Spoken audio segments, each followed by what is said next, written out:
Another trade tactic at play right now is the removal of barriers in our own country. There are a number of rules that prevent provinces and territories from easily trading with one another. And there's big political momentum to change that. The Northwest Territories has a central role in the conversation. N.W.T. Minister Caitlin Cleveland is the current chair of the Committee on Internal Trade, a body responsible for internal trade within Canada. We spoke earlier about the committee's progress and how it could all affect the territories. Minister, thank you for being here today. Thank you so much for having me. So first, can you give us an update on the Committee on Internal Trade's work? How close is it to removing barriers? Absolutely. No, thank you for the question. So we were able to have a meeting with the committee on January 31st in Toronto. It was the first urgent and emergency meeting of the Committee on Internal Trade that has been called across Canada. And every single jurisdiction was at the table, which was incredibly impressive. And I can say that I'm very proud of my colleagues at the table because everybody came to the table with a lot of intent to do good work. People were ready to get creative. People were ready to make change on behalf of Canadians across the country. And so I left that meeting feeling incredibly energized and very proud to be part of the team. Yeah, I want to talk more about that feeling of being energized, because this is something that, people have tried to do in the past to reduce these barriers. There are still a lot of trade barriers that exist within Canada. That being said, we're in a pretty unique political situation right now. So do you think this time it might be different, and why might it be different? I think there's a lot of political will at the table. What I heard from people around the table was that really this is a nation building opportunity and an opportunity to do good work on behalf of all Canadians. So it was everything, the conversation was around everything from being able to work together on where each jurisdiction is seeing opportunities. So whether that is through labor mobility or through mutual recognition, and then also opportunities to kind of look at some of the exemptions within the Canadian Free Trade Agreement that we have held on to as jurisdictions. But it was also a really good opportunity to understand where everybody is coming from around the table. We all have very unique jurisdictions, especially when you start talking about Quebec or you start talking about the territories, and really taking the time to understand the nuances of each jurisdiction was really important. And I think it really lent well to us being able to get to know one another on a much more personal basis. I mean, you talk about jurisdictions there. Let's talk about the Northwest Territories.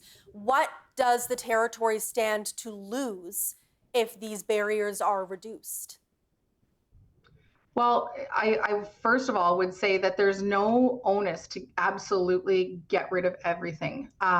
There are certain exemptions that the Northwest Territories does have when we're talking about the Canada Free Trade Agreement that really speak to the difference in the territory. For starters, in the Northwest Territories, we aren't the only government that is at the table. We share the table with a lot of Indigenous governments. And so especially when we're talking about resources, those relationships don't go away. Those relationships are absolutely still there. And the Northwest Territories and the government of the Northwest Territories needing to make sure that we're respecting those relationships is incredibly important. So it's not a matter of just reducing exemptions to zero. Some exemptions have a very strong reason as to why they exist.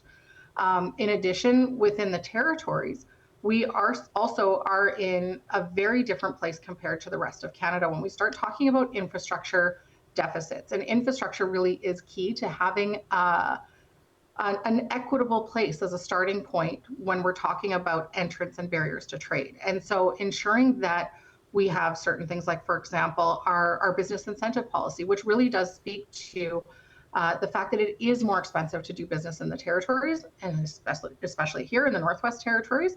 And so that is one of our exemptions within the Canada Free Trade Agreement, is our ability to apply the business incentive policy to our procurement contracts.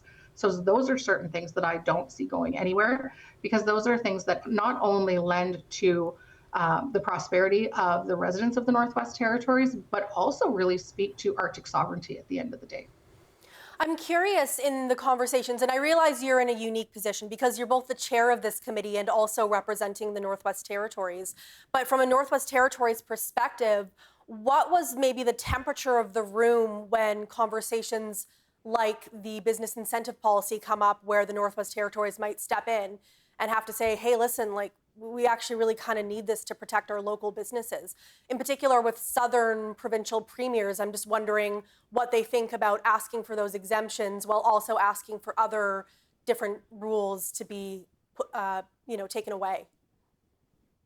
Absolutely. It certainly is a unique position to be in where you're both chairing and also definitely have an interest at the table. But I would say that my experience within consensus government certainly helped prepare me for our day together, because that's what it was really about. It was really about creating space to learn from everybody at the table and creating space for everybody to have a place at the table. And in terms of territories, whether or not you're talking about Yukon, Northwest Territories, or Nunavut, we have a lot of pieces of the realities on the ground in the territories that we share together. And so what I did find is a lot of those nuances of the territories and how we are different were raised by my colleagues at the table from both Nunavut and the Yukon. And so it wasn't necessarily that I had to introduce a new topic. They were definitely already brought up by my strong colleagues from both territories. And there was also a lot of support at the table for understanding that the Arctic and the territories are different.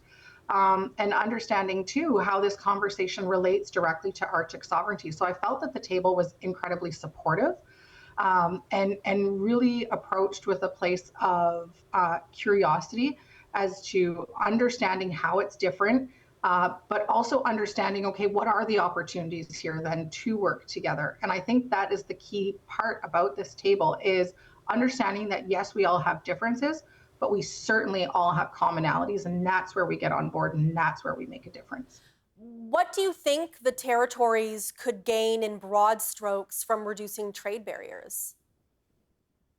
Well, I think trade barriers don't only speak to, for example, our Canada Free Trade Agreement exemption. There's also trade barriers that are found in things like mutual recognition, and then also labor mobility. And so some of the work around mutual recognition, I think, is incredibly important, because that's where we start to harmonize our regulatory environment across the country. So that a great example of that is when the trucking industry is traveling from BC to Nova Scotia, or from Manitoba up to the Northwest Territories, Alberta up to the Northwest Territories. They're not having to travel through 13 or so different regulatory environments that change the rules as they go. So the more that we can align when it comes to our regulatory environment and understand some of the nuances around, for example, winter tires, um, then we're going to be in a better place to reduce some of those barriers of trade and really work together as a nation. Okay. When does the Committee on Internal Trade next meet, and what do you think will happen when it does?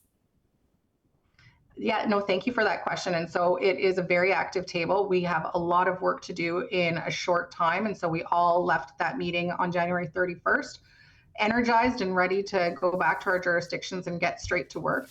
So our next meeting will be at the end of this month, beginning of the next, and which is right around the time of PDAC in Toronto as well. And so just kind of managing people's schedules and making sure that around that 1 week time that we're finding time to sit down together and really deep dive into this. And I'm very much looking forward to sitting down with my colleagues again. And just one more question. Federal Minister Anita Anand had mentioned that she thinks trade barriers could come down within a month. And she said that at the beginning of February. So if the committee is meeting again, at the beginning of March, would be a month from that statement from the federal minister. Do you think that's a realistic timeline for some movement on this issue? Absolutely. So our goal from our previous meeting was to set ourselves a deadline of March 1st to come back to the table, or the deadline of March 1st for that work, to be able to come back to the table and share what we have done as independent jurisdictions, to be able to then create a game plan to share our work with Canadians after that meeting. And also start implementing some of these pieces. Now, when I talk about harmonization of regulatory environments, some of that will have implications, as you know, to legislation. And so making sure that we are going about this in a way that that speaks to legislation and speaks to people's timelines on that is also really important, but not everything is tied to that. And so the goal here is to be as responsive as possible and also set a plan so that we know what's going to happen when, and that we can be continuing that momentum and that energy that we saw at our last meeting. Minister, thank you so much for your time today and getting into this issue. I really appreciate it.